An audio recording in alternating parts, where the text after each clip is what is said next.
Newland Bamboo are a startup company founded with a mission of boosting bamboo tissue paper manufacturing in China. The shareholder has over 20 years' experience with producing tissue paper.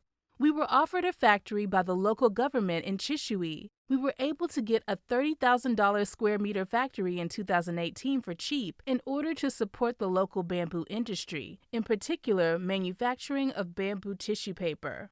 The monthly capacity for our new factory is up to 1,200 tons of finished paper. Our factory manufactures 100% bamboo paper products, including bath, napkins, towels, facial, both white and unbleached. The majority of our customers are private label brands, with half of our production going into exports.